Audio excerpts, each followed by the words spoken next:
Ada banyak penerbit di Indonesia yang bermunculan. Jumlahnya mencapai ratusan nama.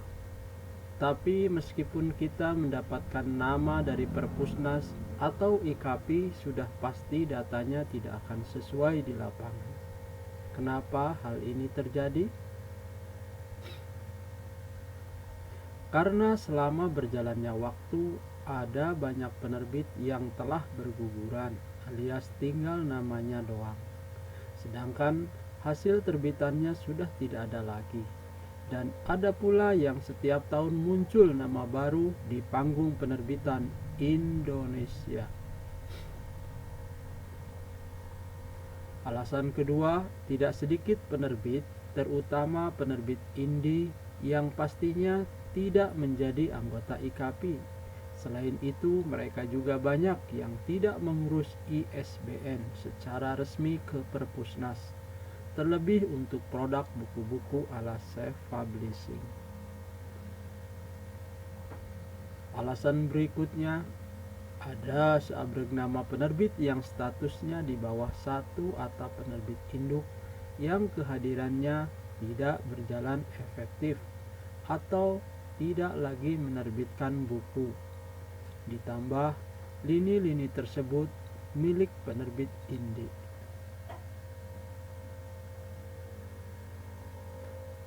Nah, dari fakta inilah ada baiknya teman-teman penulis pemula dapat memilah-milah bila ingin berhubungan dengan dunia perbukuan, dalam hal ini para penerbit, soal apa perbedaan antara penerbit mayor, penerbit indie, hingga self-publishing, dan pastinya mereka masih eksis.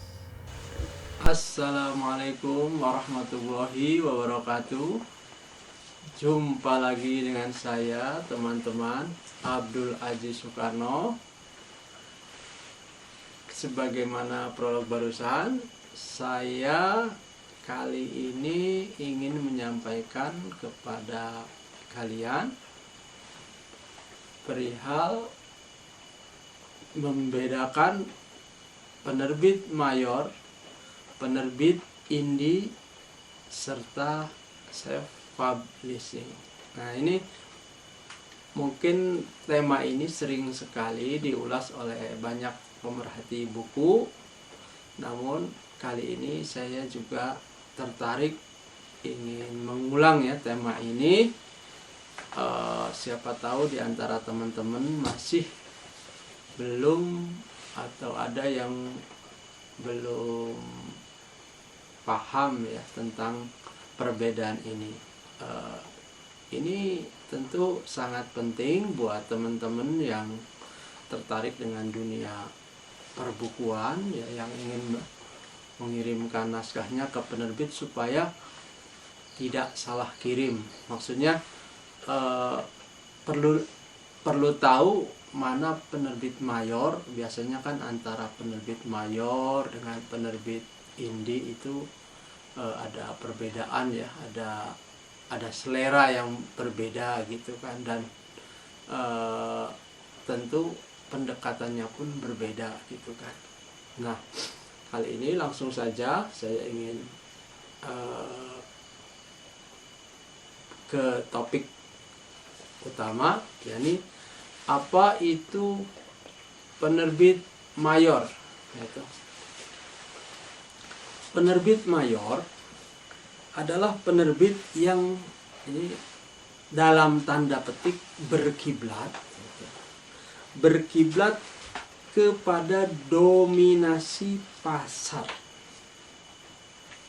Sedang penerbit indie adalah sebaliknya, jadi berusaha untuk tidak berkiblat ke sana. Ini kalau perbedaan ini berpacu pada penerbit indie sebagai gerakan ya, sebagaimana mungkin di wilayah-wilayah lain seperti di musik, di film, jadi sebutan indie label gitu ya. Itu sebenarnya kalau sebuah gerakan itu mereka pada dasarnya sebuah perjuangan untuk membuat sesuatu, membuat sebuah produk yang tidak mau didikte oleh pasar. Nah, walaupun memang dalam perjalanannya tentu saja penerbit indie ini juga kadang ada yang memang idealis dalam produksi gitu ya, idealis. Ada juga yang istilahnya itu tidak idealis sebagai gerakan indie, tetapi lebih cenderung nanti pada bahwa penerbit indie itu identik dengan penerbit di mana teman-teman penulis bisa diterbitkan produknya, bisa diterbitkan naskah bukunya di mereka dengan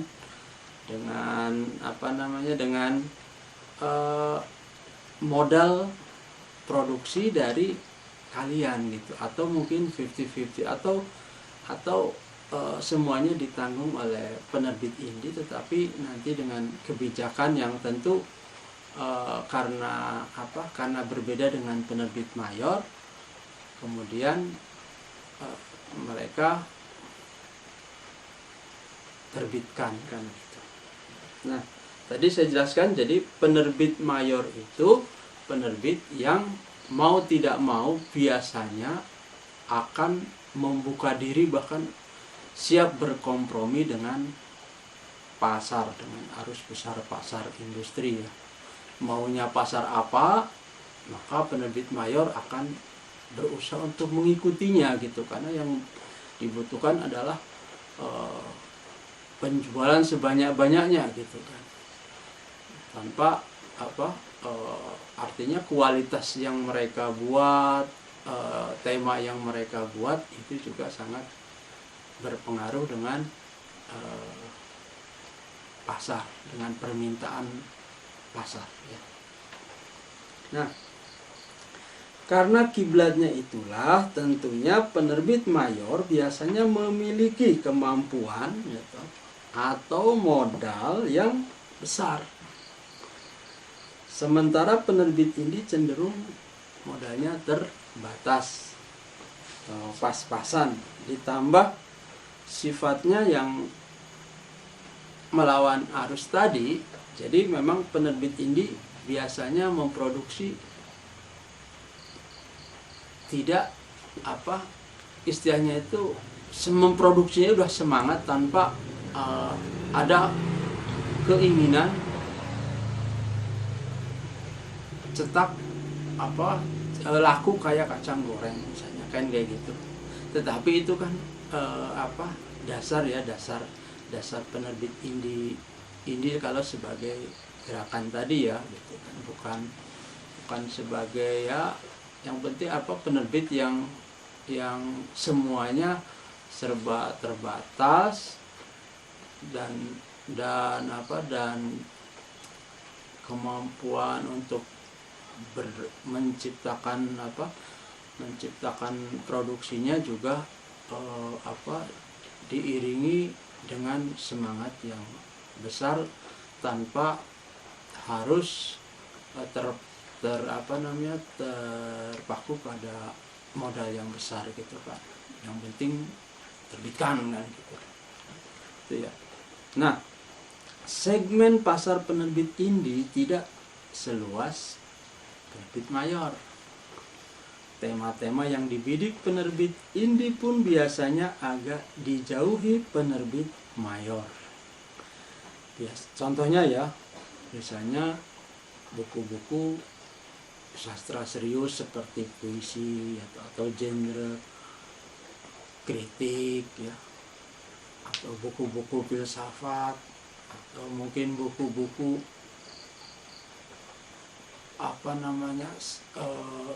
idealisme sekelompok orang tertentu gitu ya. Nah, yang punya kecenderungan peminatnya tidak banyak, sehingga misalnya kalau teman-teman menawarkan naskah yang seperti itu, yang dimungkinkan untuk pasarnya terbatas, maka akan dijauhi oleh penerbit mayor. Jadi otomatis biasanya kalau tahu itu pasarnya sempit, penerbit mayor pun mungkin akan menolak si naskah tersebut. Nah, itu ya teman-teman. Bagi penerbit mayor di Indonesia, toko buku mainstream seperti Gramedia, Gunung Agung, Togamas, dan lain-lain yang besar-besar itu ya, itu menjadi kewajiban untuk ditembusi agar produk mereka terpajang di mana-mana. Nah, jadi sedangkan bagi penerbit indie, karena produksinya tidak banyak, umumnya hanya mencetak ratusan eksemplar ya, dan tidak sampai ribuan ya, jarang penerbit indie sampai ribuan ya, sehingga mereka berusaha menciptakan pasar alternatif. Penerbit indie ini karena tidak masuk ke ranah pasar besar, akhirnya kebanyakan mereka menciptakan pasar alternatif ya. Nah, mereka bergerilya ke sana kemari dengan berbagai macam cara gitu, baik lewat jalan online ataupun offline ya. Ya kalau yang masih sering terjadi di wilayah offline misalnya, mereka sering sekali berjualan buku dalam event-event tertentu ya, kalau ada acara seminar, bedah buku gitu ya. Itu sering terjadi penerbit indie itu membuka stand biasanya ya, gitu, membuka stand di acara tersebut ya. Nah, di wilayah online mungkin juga mereka aktif ya, biasanya mereka aktif, penerbitnya yang istilahnya lewat, entah itu lewat berbagai pasar yang yang bisa diakses ya untuk penjualan buku gitu. Bahkan mungkin di medsos pun mungkin ya, termasuk mungkin gencar gitu ya, kayak Facebook, Instagram, WA, dan lain-lain gitu ya. Itu teman-teman. Nah, identifikasi lainnya nih, yang dapat dilihat, biasanya penerbit mayor akan bekerja sama dengan distributor besar, sedang penerbit indie tidak mungkin melakukannya ya, karena ya itu tadi, jadi tidak mungkin karena jumlah produksinya tidak memenuhi syarat.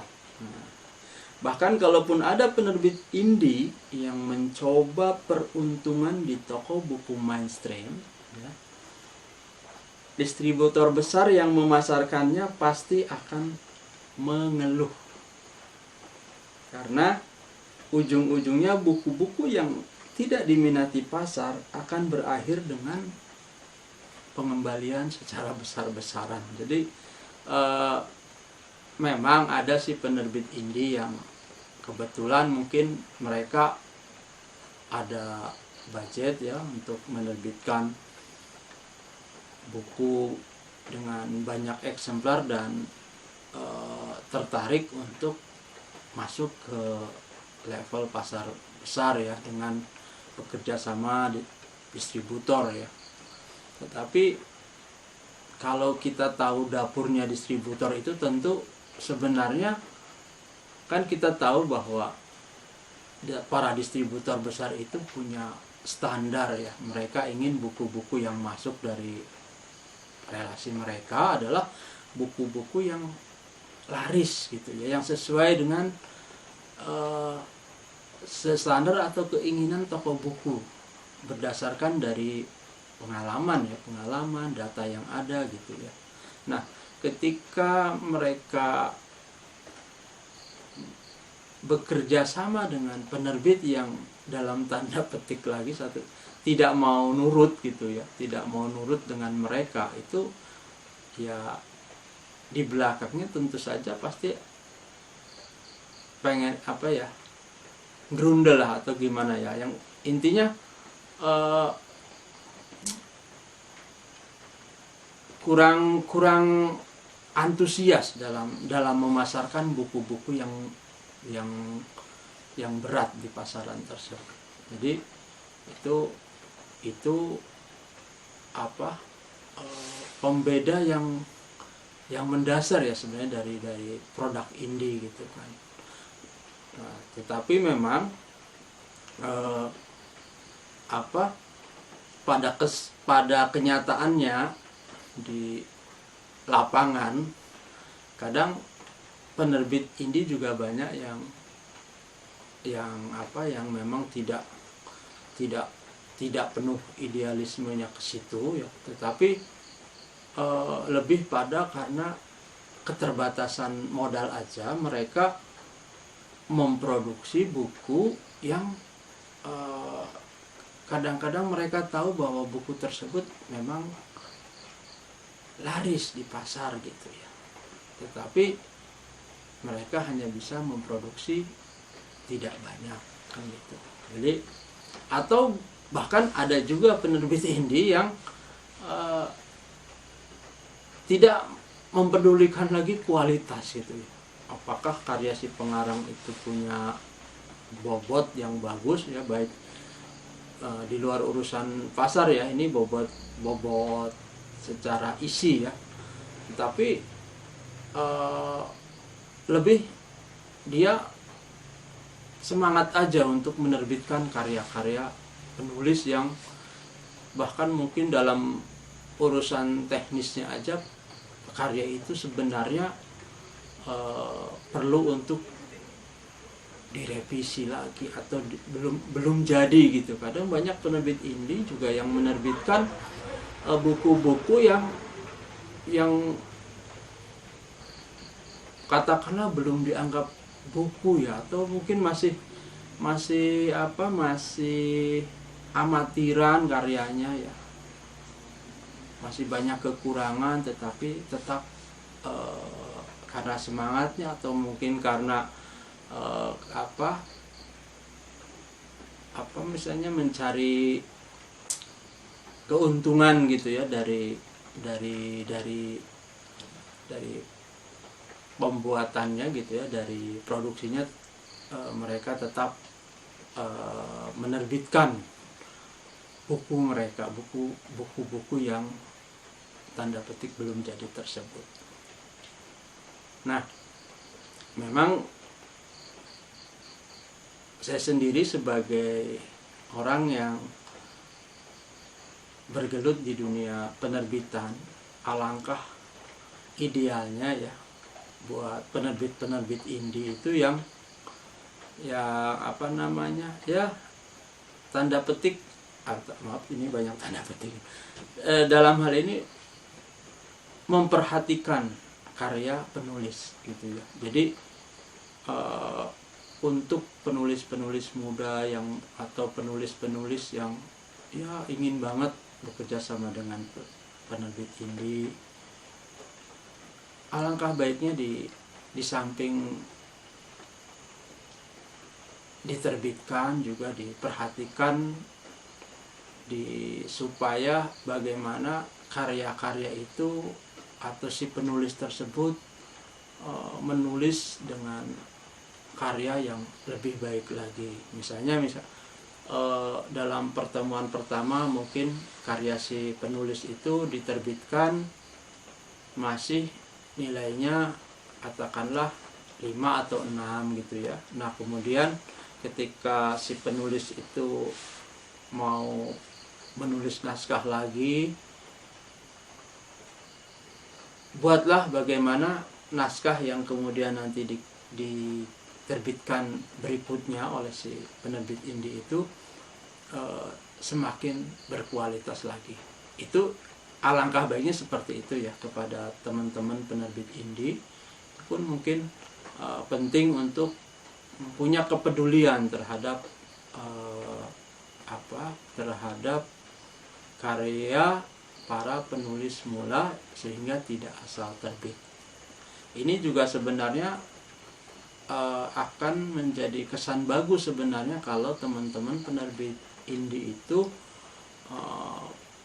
sebagaimana penerbit mayor ya, punya seleksi yang ketat, atau bagaimana supaya produk mereka itu tetap bisa dijaga kualitasnya. Itu mungkin kedepannya pasti si penerbit indie pun punya nama yang bagus gitu ya, punya nama yang baik lah gitu, sehingga nanti di perbincangan teman-teman penulis itu kan, ketika misalnya membicarakan penerbit A, B, C itu kan bisa tahu, penerbit indie yang ini sangat memperhatikan kualitas gitu. Penerbit indie ini asal aja gitu kan. Bahkan mungkin ada juga penerbit indie yang tidak memperhatikan editing misalnya, itu juga eman-eman gitu kan. Yang pertama, eman-eman bagi si penulisnya yang sudah kadung menulis naskah dengan ya mungkin dengan seluruh kemampuannya, meskipun masih amatir ya, tetapi tidak didandani dulu oleh si penerbit indinya dengan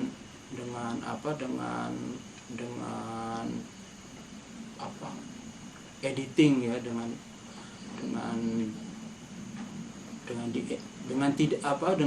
diedit dulu gitu ya, dengan tidak melibatkan editing yang maksimal. Itu juga sayang gitu, dan itu lagi kembali satu ke si penerbit itu juga nanti mendapat kesan yang gimana gitu ya, yang pastinya kurang bagus, kurang baik juga bagi si penulis itu, juga tidak berusaha untuk membuat karyanya, atau dia tidak belajar dengan karya yang diterbitkan gitu.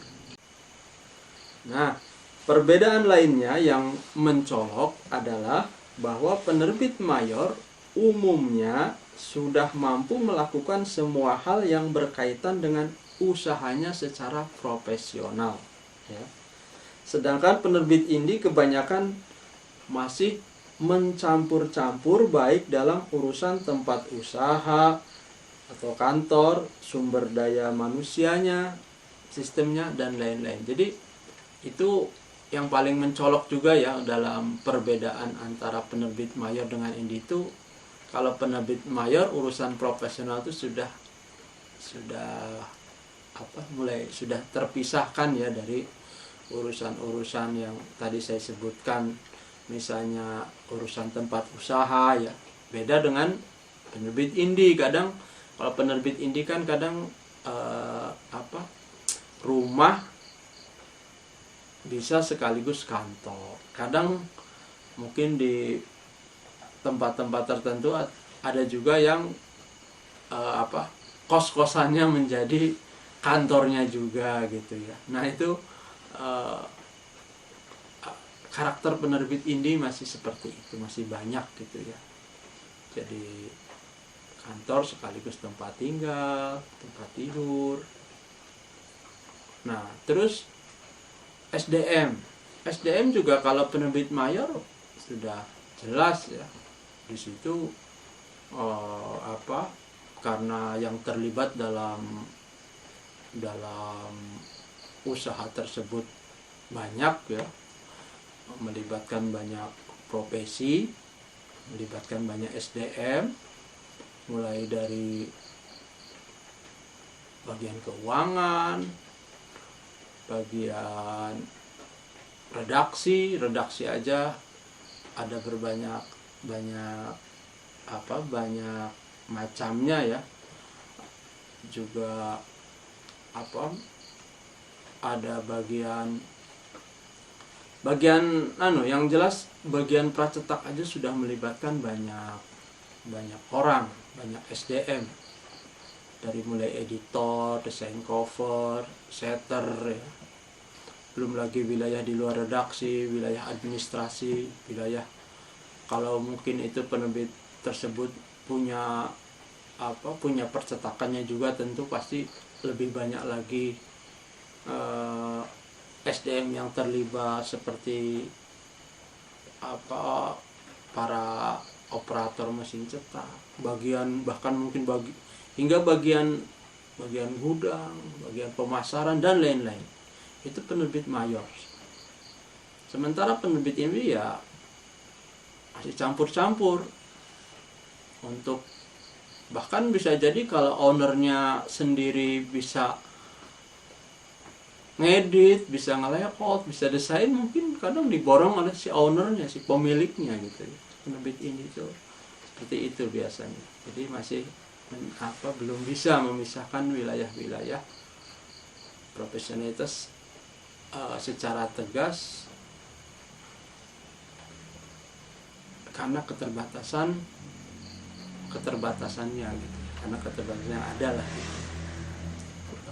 Mereka hanya punya semangat menerbitkan buku kan.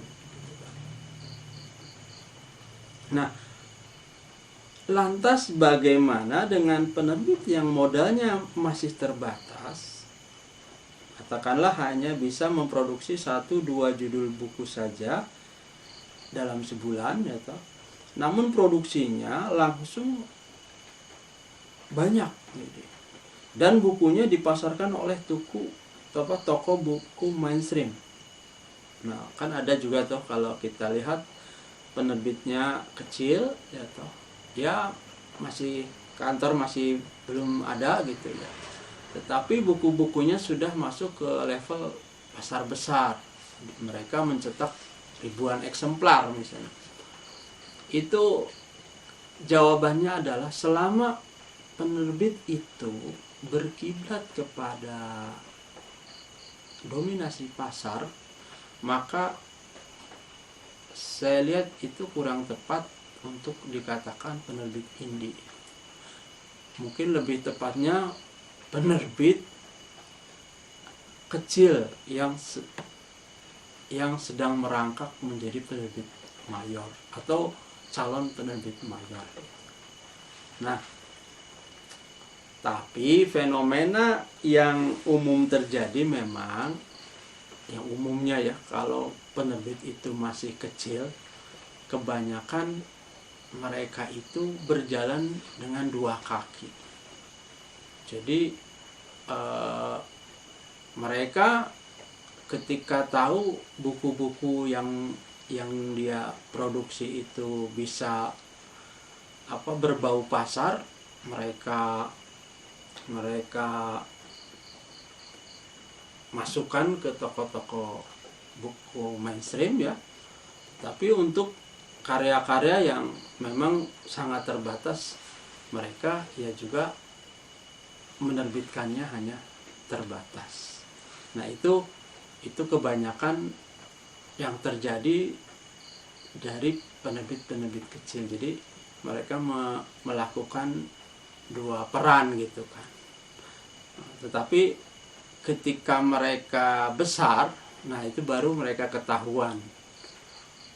Ketika mereka mendapatkan perkembangan yang bagus, itu nanti ketahuan mana penerbit yang memang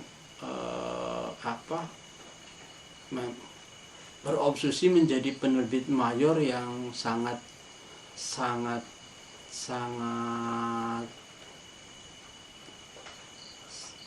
kompromi dengan pasar. Bukan berarti penerbit indie juga tidak ada yang besar. Mungkin ada yang besar, tetapi biasanya kalau penerbit indie kan ya idealisnya lebih kuat. Jadi mereka bahkan mungkin kalau penerbit indie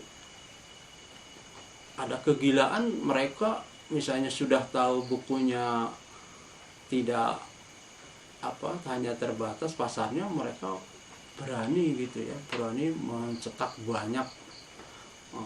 Itu kegilaan-kegilaan itu juga bagi owner penerbit indie sudah tidak asing ya, sudah banyaklah yang melakukan seperti itu. Jadi pembatas antara penerbit mayor dan indie mungkin yang lebih tepat tuh di wilayah ini ya, idealisme dalam satu, siap menerima pasar besar, yang satunya tidak mau didikte oleh pasar. Itu ya. Nah, lantas bagaimana dengan self publishing yang ini? Self publishing itu perlu saya jelaskan adalah penulis yang menerbitkan karya tidak bergantung pada dua jenis penerbit tadi. Jadi tidak bergantung pada penerbit mayor, juga tidak bergantung pada penerbit indie. Jadi self publishing itu semuanya penulis yang memborong semua hal, gitu ya. Jadi dia menulis, kalau dia bisa mengedit ya sekalian mengedit, kalau dia bisa melayout ya dia melayout sendiri, kalau bisa ngasih desain cover ya dia kasih desain cover sendiri. Kemudian setelah masternya siap ya, atau master pracetaknya siap, kemudian oleh si penulis itu dibawa ke percetakan untuk diterbitkan jadi buku. Nah itu fenomena dalam ya mungkin 10 tahun atau 5 tahun terakhir ini paling rame ya ini dengan self publishing itu, terutama sejak mesin POD ya itu sudah banyak bertebaran ya. Sekarang ini kan banyak mesin POD di banyak tempat. Nah, di situ memungkinkan para penulis yang istilahnya itu mungkin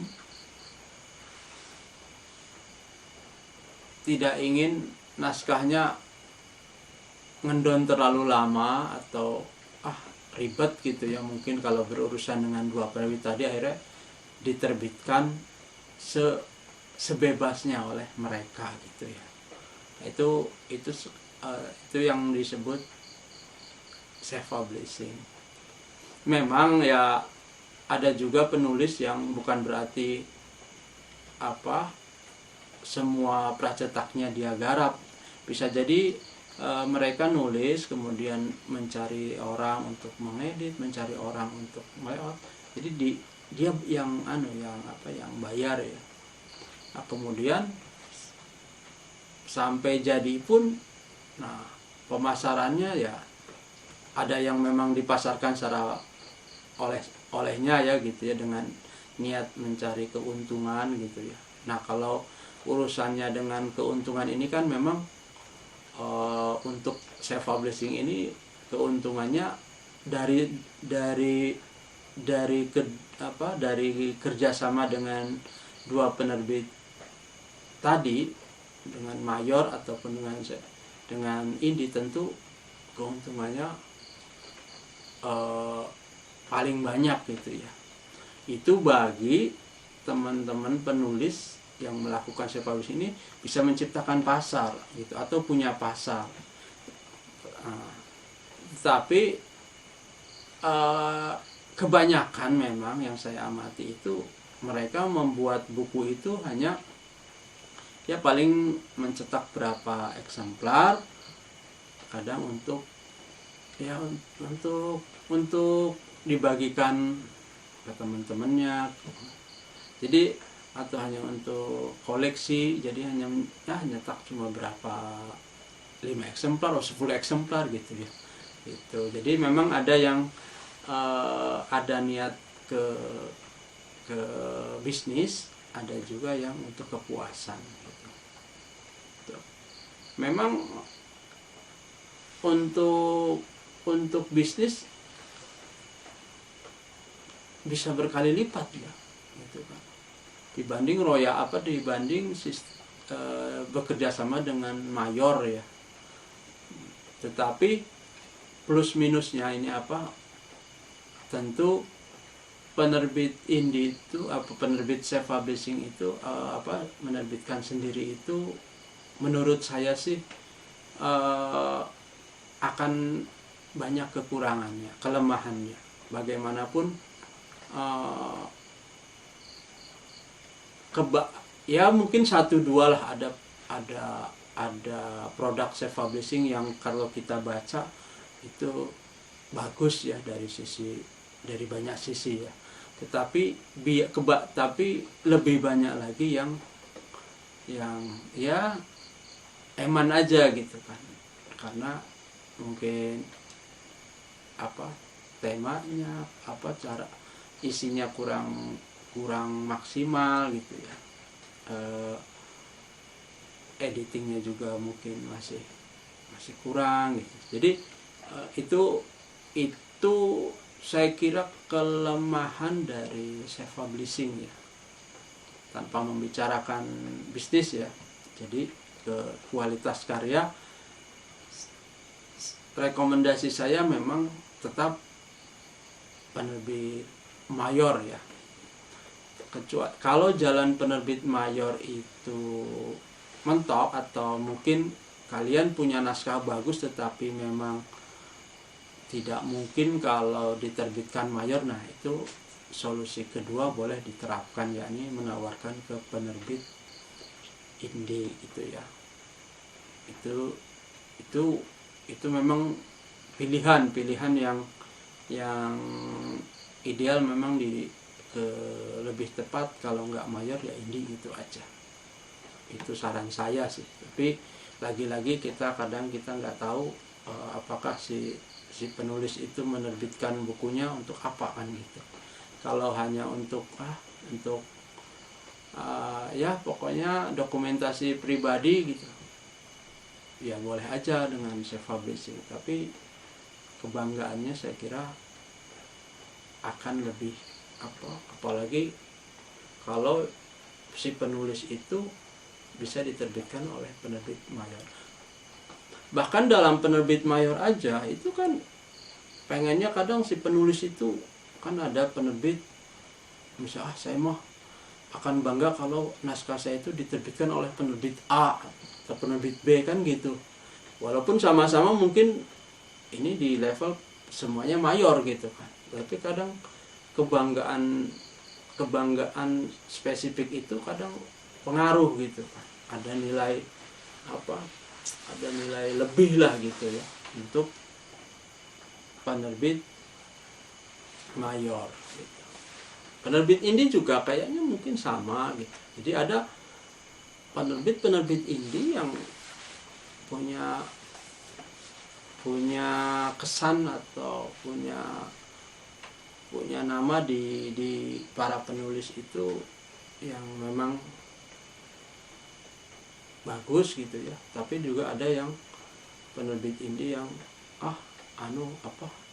asal gitu kan juga ada. Jadi di dua wilayah penerbit itu pun ada penilaiannya gitu ya. Ini 5 terbaik penerbit Indonesia yang punya kalau diterbitkan nilai bangganya gimana gitu ya toh. Nah, jadi begitu ya teman-teman, antara penerbit mayor, penerbit indie, dan self publishing gitu. Nah, oke teman-teman, sebagai penutup ini saya ingin menyebutkan beberapa penerbit mayor contoh ya yang ada di Indonesia. Jadi karena memang penerbit mayor itu jumlahnya juga banyak, cuma mungkin nama ini sudah cukup populer di kalangan teman-teman dan bisa dicoba kerjasamanya ya. Misalnya ini penerbit yang cukup paling besar ya, tentu ada penerbit Gramedia ya tuh, Gramedia, ada penerbit Elek Media Komputindo ya tuh, ada Mizan, ada penerbit Bentang Pustaka, ada 3 Serangkai, ada Andi Publisher ya, ada Gagas Media, ada Agromedia, kelompok Agromedia juga ya, ada Erlangga, terus tadi atau di Jogja juga ada penerbit Media Presindo, ada Diva Press gitu ya, dan masih banyak ya penerbit-penerbit mayor yang mungkin teman-teman bisa tembusi. Sementara penerbit indie, mohon maaf saya tidak bisa menyebutkannya, mungkin bisa dilacak di Google atau di untuk penerbit indie saya kira banyak lah gitu ya. Saya bisa dilacak di internet lah mungkin ya, yang pasti, atau di lewat teman-teman penulis saya bisa bertanya gitu ya. Mungkin itu saja ya teman-teman. Saya tutup.